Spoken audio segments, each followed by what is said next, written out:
வணக்கம். மாலை முரசு செய்திகளை விரிவாக பார்ப்பதற்கு முன்பாக தலைப்புச் செய்திகளை பார்க்கலாம்.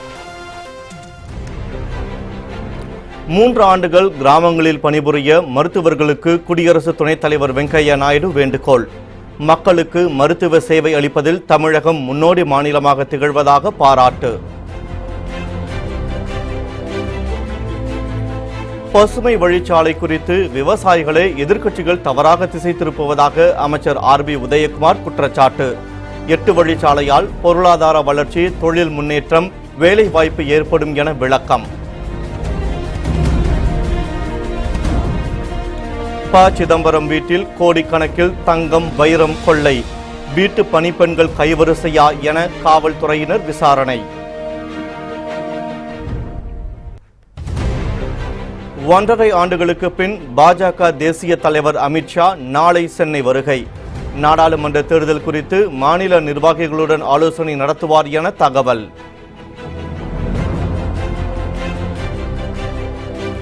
கச்சத்தீவு நெடுந்தீவு இடையே ராமேஸ்வரம் மீனவர்கள் 4 பேர் கைது. வலைகள் மற்றும் படகுகளை பறிமுதல் செய்து இலங்கை கடற்படை அட்டூழியம்.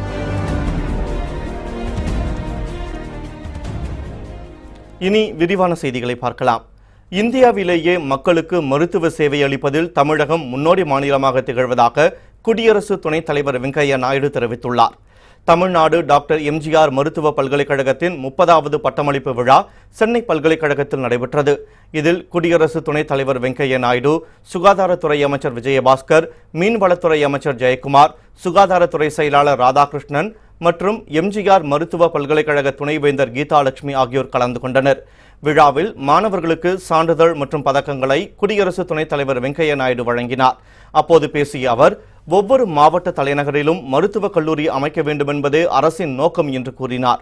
மத்திய அரசின் ஆயுஷ்மான் பாரத் திட்டத்தால் ஒரு குடும்பத்திற்கு 5 லட்சம் வரை காப்பீடு வழங்கப்படும் என்று கூறிய அவர், இந்த திட்டத்தால் 10 கோடி ஏழை எளிய குடும்பங்கள் பயனடைவார்கள் என்று தெரிவித்தார். மருத்துவர்கள் குறைந்தபட்சம் 3 ஆண்டுகளாவது கிராமப்புறங்களில் வேலை செய்ய வேண்டும் என்றும் குடியரசு துணைத் தலைவர் வெங்கையா நாயுடு கேட்டுக்கொண்டார். விழாவில் பேசிய சுகாதாரத்துறை அமைச்சர் விஜயபாஸ்கர், மக்கள் நல்வாழ்வுத்துறையில் தமிழகம் முதல் மாநிலமாக உள்ளதாக தெரிவித்தார். இன்று பட்டம் பெறும் அனைவரும் புன்னகையுடன் மக்கள் சேவை செய்ய வேண்டும் என்றும் அவர் வேண்டுகோள் விடுத்தார்.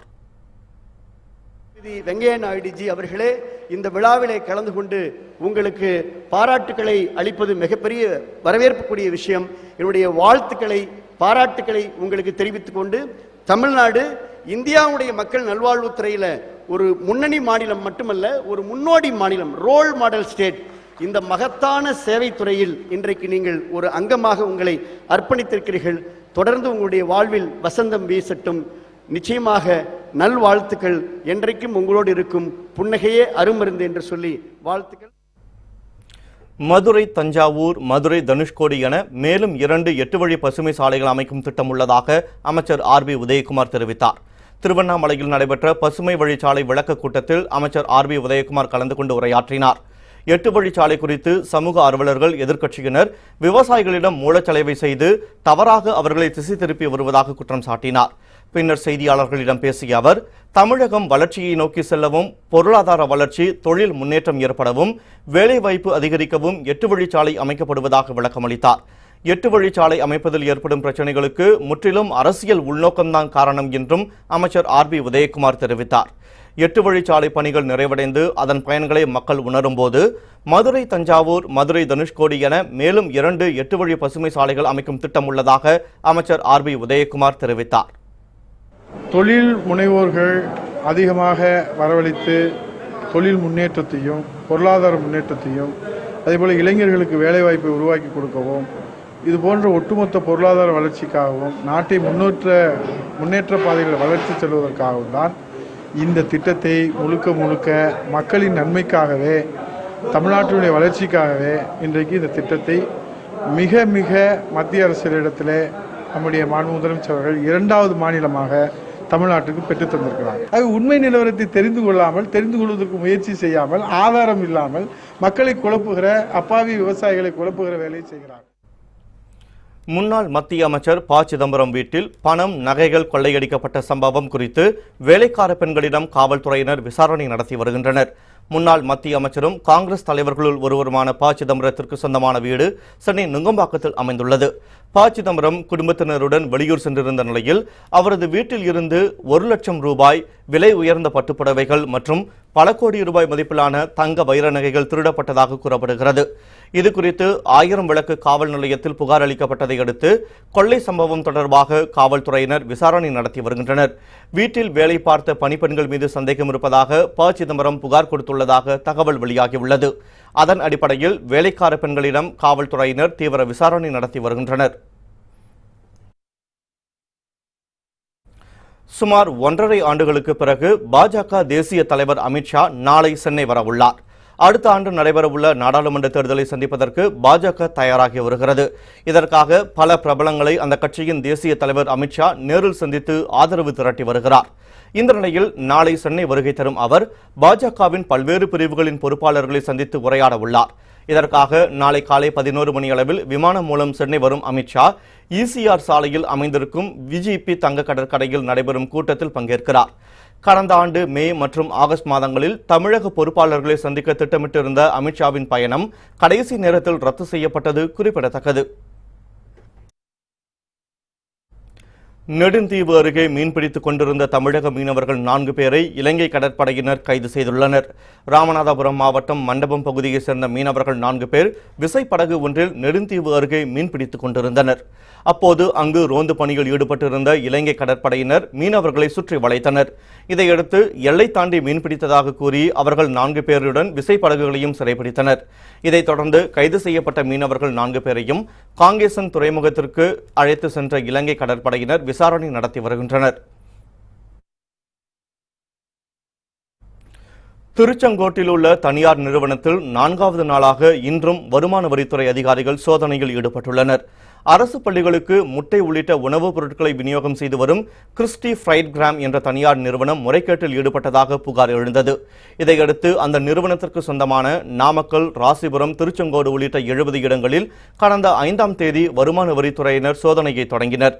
3 நாட்களாக நடைபெற்ற இந்த சோதனையில் கணக்கில் வராத 10 கோடி ரூபாய் வெளிநாட்டு கரன்சிகள், முக்கிய ஆவணங்கள் மற்றும் வெளிநாட்டு முதலீடு தொடர்பான கோப்புகள் சிக்கியதாக கூறப்படுகிறது. கணக்கில் காட்டப்படாத வெளிநாட்டு சொத்துக்களுக்கான ஆவணங்களும் கைப்பற்றப்பட்டுள்ளதாக தகவல் வெளியாகியுள்ளது. நாமக்கல், ராசிபுரத்தில் சோதனை நிறைவடைந்துள்ள நிலையில் திருச்செங்கோட்டில் உள்ள நிறுவனத்தில் மட்டும் 4வது நாளாக இன்றும் வருமான வரித்துறை அதிகாரிகள் சோதனையில் ஈடுபட்டு வருகின்றனர். இந்த வருமான வரி சோதனை இன்றுடன் நிறைவடையும் என தகவல் வெளியாகியுள்ளது. தமிழகம் முழுவதும் 100 உயர்நிலைப் பள்ளிகள் மற்றும் 100 மேல்நிலைப் பள்ளிகளை ஏற்படுத்த முடிவு செய்யப்பட்டுள்ளதாக பள்ளிக் கல்வித்துறை அமைச்சர் செங்கோட்டையன் தெரிவித்தார். இது தொடர்பாக கோவையில் செய்தியாளர்களிடம் பேசிய அவர், தமிழக மாணவர்களின் வேலைவாய்ப்பிற்கு உத்தரவாதம் அளிக்கும் வகையில் பாடத்திட்டங்களை மாற்றியமைக்க நடவடிக்கை மேற்கொண்டு வருவதாக கூறினார். 100 உயர்நிலைப் பள்ளிகள், 100 மேல்நிலைப் பள்ளிகளை உருவாக்குவது குறித்து நாளை அறிவிக்கப்படும் எனவும் அமைச்சர் செங்கோட்டையன் கூறினார். ஆண்டிற்கு 2 முறை நீட் தேர்வு நடத்துவது குறித்து தமிழக அரசிற்கு இன்னும் கடிதம் வரவில்லை என்று கூறிய அவர், ஆண்டுக்கு 1 முறை நீட் தேர்வு நடத்த மத்திய அரசிடம் வலியுறுத்தப்படும் எனவும் தெரிவித்தார்.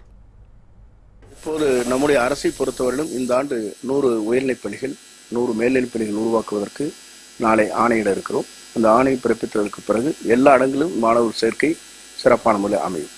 வருகின்ற ஆண்டில் நாங்கள் 3 கட்டங்களாக 1, 6, 9, 11 என்று நாங்கள் 4 வகுப்புகளுக்கு இன்றைக்கு புதிதாக இங்கே புதிய பாடத்திட்டத்தை உருவாக்கப்பட்டிருக்கிறது. கரிக்குலம் என்று சொல்லப்படுகிற புதிய பாடத்திட்டம். அதே போல அடுத்த ஆண்டு 4 என்று சொன்னோம். 8ஐயும் ஒன்றாக கொண்டு வந்து அடுத்த ஆண்டு முடிக்க இருக்கிறோம். பொதுவாகவே ஒரு மத்திய அரசு ஒரு திட்டத்தை கொண்டு வருகிற போது மாநில அரசு கலந்து கொள்ளும். அப்படி கலந்து கொள்கிற போது எங்களுடைய கருத்துக்கள் ஓராண்டுக்கு ஒரு முறைதான் அதை கொண்டு வர வேண்டும் என்ற நிலையை வலியுறுத்துவோம்.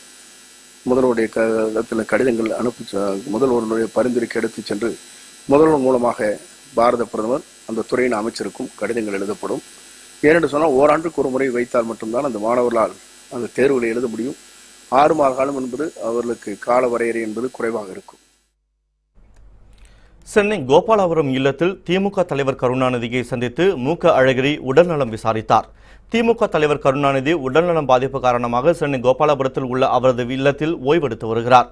அவரை மு.க. அழகிரி இன்று சந்தித்து உடல்நலம் விசாரித்தார். முதலில் தயாளு அம்மாளிடம் 30 நிமிடங்கள் வரை பேசிக் கொண்டிருந்த அழகிரி பின்னர் மாடிக்கு சென்று அங்கு ஓய்வெடுத்துக் கொண்டிருந்த கருணாநிதியுடன் 10 நிமிடங்கள் அமர்ந்து பேசினார். சட்டப்பேரவையில் திமுக உள்ளிட்ட அனைத்து கட்சிகளின் ஆதரவோடு லோக் ஆயுக்தா சட்ட மசோதாவை அமைச்சர் சி வி சண்முகம் நாளை தாக்கல் செய்கிறார். தமிழகத்தில் லோக் ஆயுக்தா அமைப்பது குறித்து வருகிற 10ஆம் தேதிக்குள் அறிக்கை தாக்கல் செய்ய வேண்டும் என உச்சநீதிமன்றம் உத்தரவிட்டதை தொடர்ந்து சட்டப்பேரவையில் நாளை லோக் ஆயுக்தா மசோதா தாக்கல் செய்யப்படுகிறது.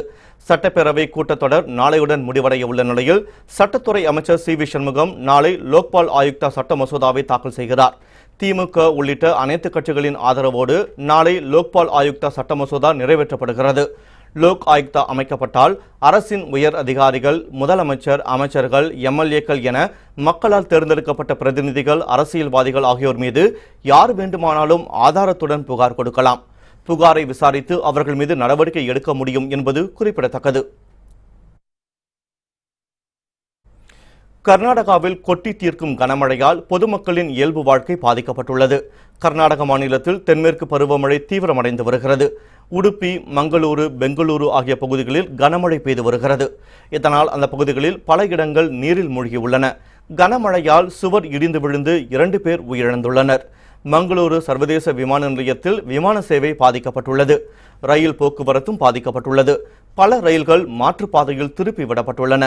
இதனிடையே தொடர் கனமழை காரணமாக கர்நாடகாவில் பெரும்பாலான அணைகள் முழு கொள்ளளவை எட்டியுள்ளன. நேத்ரவதி நதி அபாய அளவை நெருங்கி வருகிறது. இதேபோல் குமாரதாரா நதியும் அபாய அளவை எட்டியுள்ளதால் குக்கி சுப்பிரமணியர் ஆலயத்திற்கு செல்லும் பக்தர்கள் கடுமையாக பாதிக்கப்பட்டுள்ளனர். பக்தர்கள் ஆற்றில் குளிப்பதற்கு தடை விதிக்கப்பட்டுள்ளது. இந்த நிலையில் கடலோர கர்நாடகாவில் இன்றும் கனமழை பெய்ய வாய்ப்பிருப்பதாக எச்சரிக்கப்பட்டுள்ளது. கர்நாடக மாநிலம் கபினி அணையிலிருந்து வினாடிக்கு 35,000 கன அடி தண்ணீர் திறக்கப்பட்டுள்ளதை அடுத்து மேட்டூர் அணையின் நீர்மட்டம் உயரும் என எதிர்பார்க்கப்படுகிறது. கர்நாடகத்தில் தென்மேற்கு பருவமழை தீவிரமடைந்துள்ளதை அடுத்து கபினி அணைக்கு நீர்வரத்து அதிகரித்துள்ளது. நேற்று காலை வினாடிக்கு 2278 கன அடியாக இருந்த நீர்வரத்து மாலையில் வினாடிக்கு 25,000 கன அடியாக உயர்ந்தது. இதன் விளைவாக அணையிலிருந்து நேற்று முன்தினம் வினாடிக்கு 1000 கன அடியாக திறந்துவிடப்பட்ட தண்ணீர் நேற்று காலை வினாடிக்கு 4000 கன அடியாக உயர்த்தப்பட்டது. பின்னர் நண்பகல் வினாடிக்கு 15,000 கன அடியாக அதிகரிக்கப்பட்டு மாலையில் வினாடிக்கு 35,000 கன அடி தண்ணீர் அணையில் இருந்து திறந்துவிடப்பட்டுள்ளது. கபினி அணையிலிருந்து திறந்து விடப்படும் தண்ணீர் நேராக தமிழகத்திற்கு செல்லும் என்பதால் அடுத்த சில நாட்களில் மேட்டூர் அணையின் நீர்மட்டம் உயரும் என்று எதிர்பார்க்கப்படுகிறது. அதிமுக முன்னாள் சட்டமன்ற உறுப்பினர் சேவல் கோதண்டராமன் உடல்நலக்குறைவால் காலமானார். விழுப்புரம் மாவட்டம் முகையூர் தொகுதி முன்னாள் அதிமுக சட்டமன்ற உறுப்பினர் சேவல் கோதண்டராமன் கடந்த சில மாதங்களாக உடல்நலக்குறைவால் அவதிப்பட்டு வந்தார். இதன் காரணமாக சென்னையில் உள்ள தனியார் மருத்துவமனையில் சேவல் கோதண்டராமன் சிகிச்சை பெற்று வந்தார். இந்த நிலையில் அவரது உடல் மோசமடைந்ததால் சிகிச்சை பலனின்றி அவர் உயிரிழந்தார். சேவல் கோதண்டராமனின் உடல் அவரது சொந்த ஊரான கொடுங்கால் கிராமத்திற்கு கொண்டு செல்லப்படுகிறது. அங்கு அரசியல் கட்சி பிரமுகர்கள், பொதுமக்கள் அஞ்சலிக்காக சேவல் கோதண்டராமனின் உடல் வைக்கப்படுகிறது.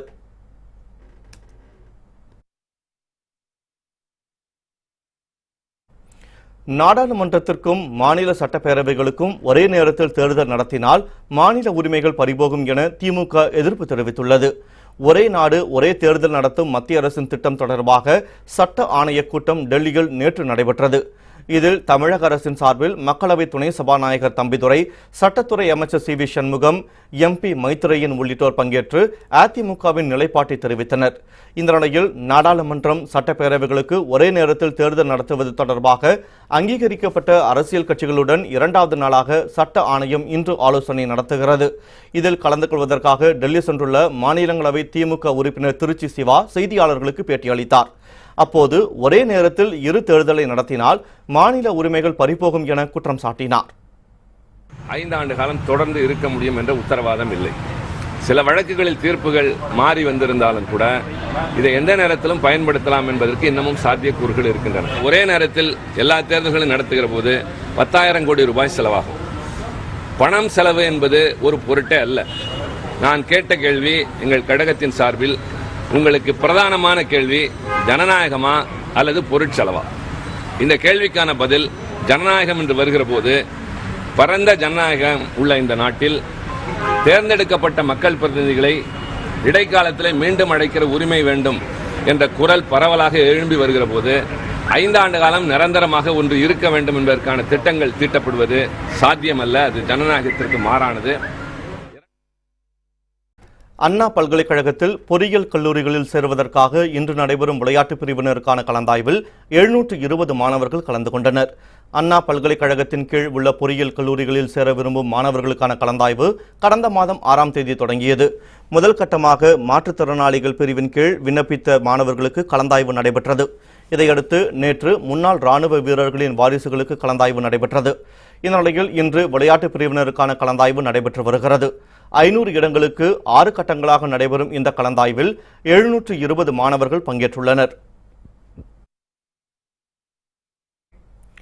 தூத்துக்குடி அனல்மின் நிலையத்தின் முதலாவது அலகில் மின் உற்பத்தி நிறுத்தி வைக்கப்பட்டுள்ளது.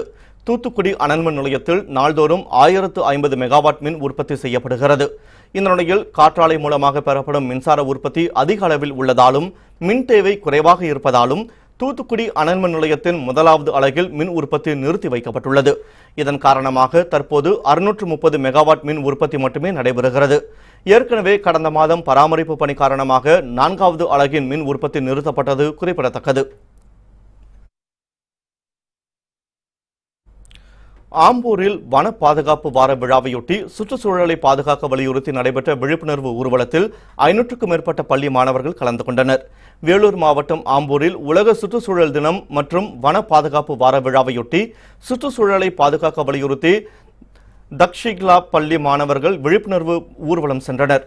பள்ளி முதல்வர் ஹேமாவதி தலைமையில் நடைபெற்ற இந்த ஊர்வலத்தை இயக்குநர் பிரியங்கா சிங்வி தொடங்கி வைத்து சாலையோரம் மரக்கன்றுகளை நட்டு வைத்தார். பள்ளி வளாகத்தில் இருந்து தொடங்கிய ஊர்வலம் பைபாஸ் சாலை, பேருந்து நிலையம் உள்ளிட்ட முக்கிய சாலைகளின் வழியாக சுற்றுச்சூழலை பாதுகாக்க வேண்டியும் மரங்களை அழிக்காமல் பாதுகாத்திடவும் வீட்டிற்கு ஒரு மரம் வளர்த்திட வலியுறுத்தியும் நடைபெற்றது. இதில் விழிப்புணர்வு பதாகைகளை ஏந்தியபடி 500க்கும் மேற்பட்ட பள்ளி மாணவர்கள் மற்றும் ஆசிரியர்கள் கலந்து கொண்டனர். ரேலி போனோம்.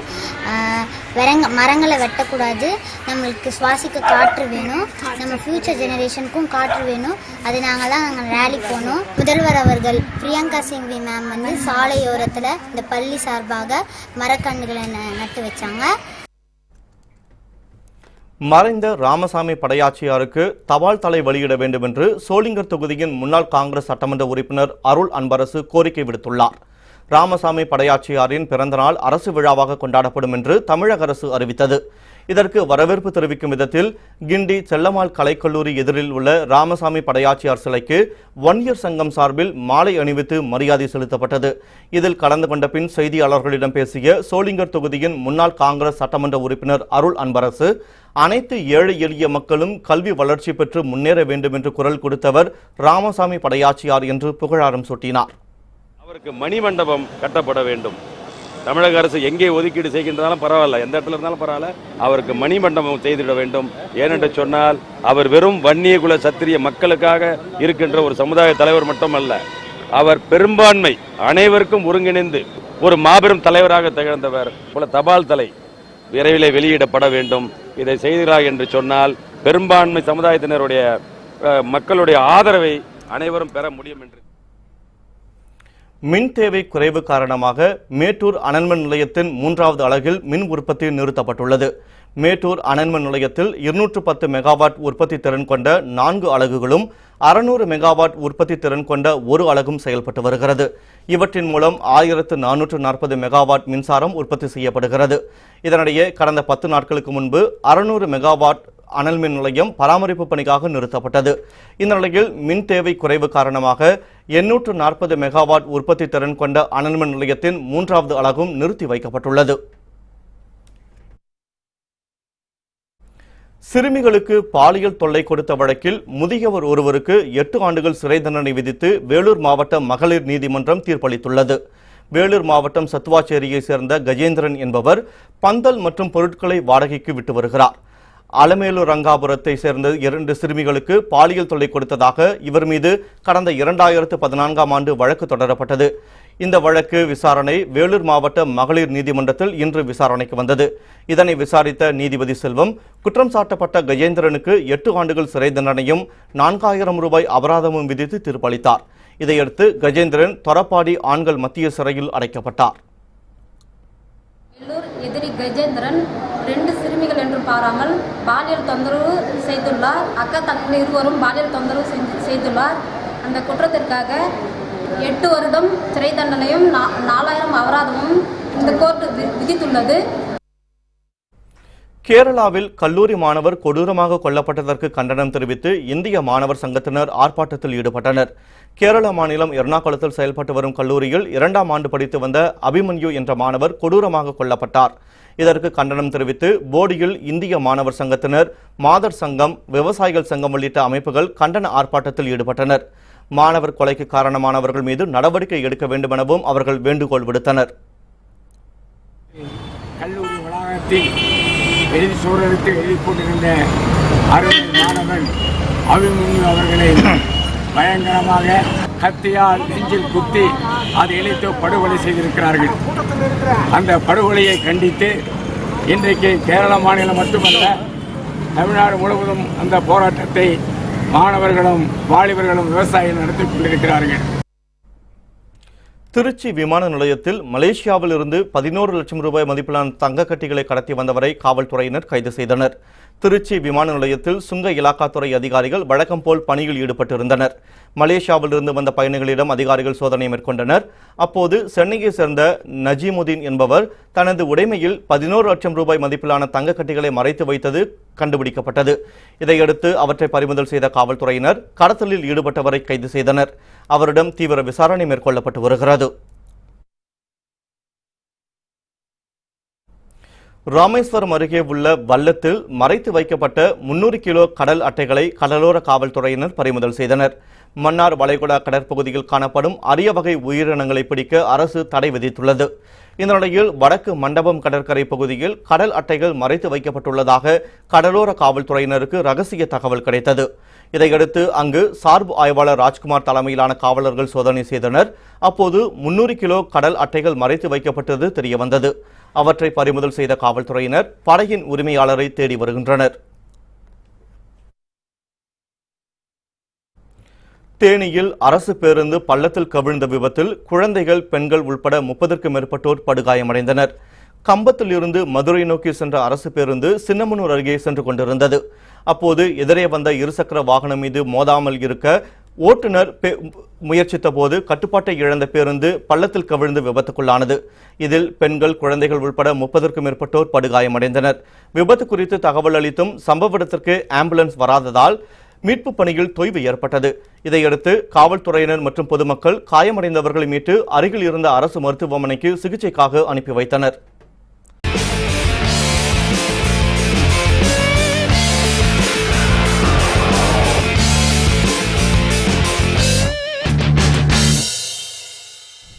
செய்திகள் தொடர்கின்றன. ஜப்பானின் தென்மேற்கு பகுதியில் கடந்த 3 நாட்களாக பெய்த தொடர் மழையில் 76 பேர் உயிரிழந்தனர். ஜப்பானில் ஹிரோஷிமா, கியாட்டோ, ஒகாயாமா, எஹிமே உள்ளிட்ட மாகாணங்களில் கடந்த 3 நாட்களாக கனமழை பெய்து வருகிறது. இதனால் ஏற்பட்ட வெள்ளப்பெருக்கில் கார்கள், பேருந்துகள் உள்ளிட்ட வாகனங்கள் தண்ணீரில் மூழ்கின. சில இடங்களில் மக்கள் வசிக்கும் பகுதிகளில் 16 அடி உயரம் வரை நீர்மட்டம் உயர்ந்துள்ளது. தாழ்வான பகுதிகளில் வசித்து வந்த சுமார் 50 லட்சம் மக்கள் வெளியேற்றப்பட்டு பாதுகாப்பான முகாம்களில் தங்க வைக்கப்பட்டுள்ளனர். வெள்ளத்தில் மூழ்கியும் நிலச்சரிவுக்குள் சிக்கியும் இதுவரை 76 பேர் உயிரிழந்துள்ளனர். காணாமல் போன சுமார் 92 பேரை தேடும் பணியில் ராணுவம் மற்றும் பேரிடர் மீட்பு படையினர் ஈடுபட்டு வருகின்றனர். வெள்ளம் சூழ்ந்த குடியிருப்பு பகுதிகளில் உள்ளவர்களை ஹெலிகாப்டர்கள் மூலம் மீட்கும் பணியும் நடைபெற்று வருகிறது.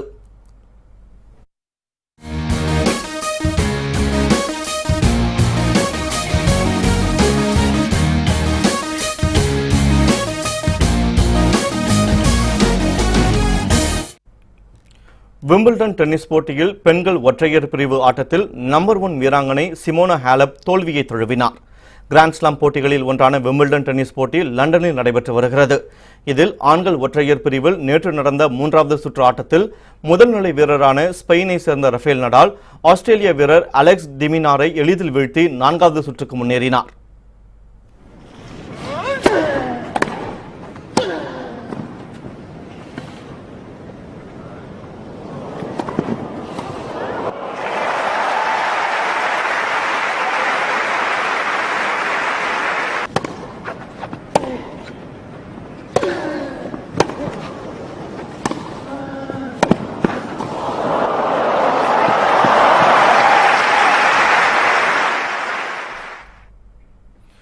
பெண்கள் ஒற்றையர் பிரிவு ஆட்டத்தில் நம்பர் 1 வீராங்கனையான ருமேனியாவை சேர்ந்த சிமோனா ஹாலப் தோல்வியை தழுவினார். அவரை தரவரிசையில் 48வது இடத்தில் உள்ள சீன தைப்பே வீராங்கனை சு வெய் 3-6, 6-4, 7-5 என்ற செட் கணக்கில் வீழ்த்தினார். 32 வயதான சு வெய் விம்பிள்டனின் முதல் முறையாக 4வது சுற்றுக்கு சென்றுள்ளார் என்பது குறிப்பிடத்தக்கது.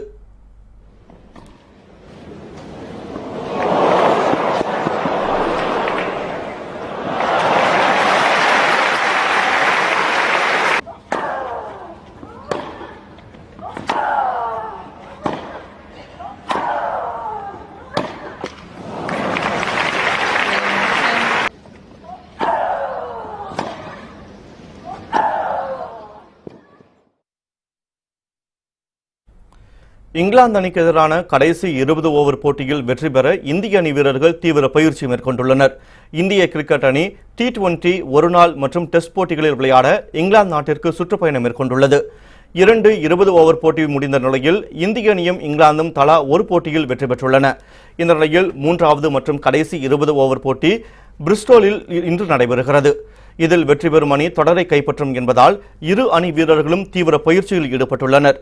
இந்திய அணியில் பெரிய மாற்றம் ஏதும் இருக்காது என்றும் இங்கிலாந்தில் பென் ஸ்டோக்ஸ் இடம்பெற வாய்ப்புள்ளது என்றும் கூறப்படுகிறது. இந்த போட்டி இந்திய நேரப்படி மாலை 6:30 மணிக்கு தொடங்குகிறது.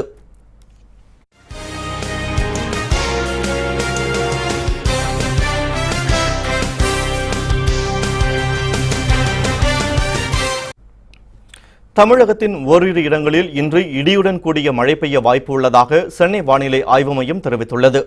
ஆந்திரா முதல் தமிழகம் வரையிலான கடலோர பகுதிகளில் நிலவி வரும் காற்றழுத்த தாழ்வு நிலை மற்றும் வெப்பசலனம் காரணமாக தமிழகத்தின் ஓரிரு இடங்களில் இன்று இடியுடன் கூடிய மழை பெய்ய வாய்ப்புள்ளதாக சென்னை வானிலை ஆய்வு மையம் தெரிவித்துள்ளது. சென்னையை பொறுத்தவரை வானம் மேகமூட்டத்துடன் காணப்படும் என்றும் மாலை மற்றும் இரவு நேரங்களில் லேசானது முதல் மிதமானது வரை மழை பெய்யும் என்றும் அறிவிக்கப்பட்டுள்ளது. புத்தம் புதிய செய்திகள் அவ்வப்போது முழுமையாக மாலை முரசு தொலைக்காட்சி வழங்கும். இணைந்திருங்கள் மாலை முரசு தொலைக்காட்சியுடன். வணக்கம்.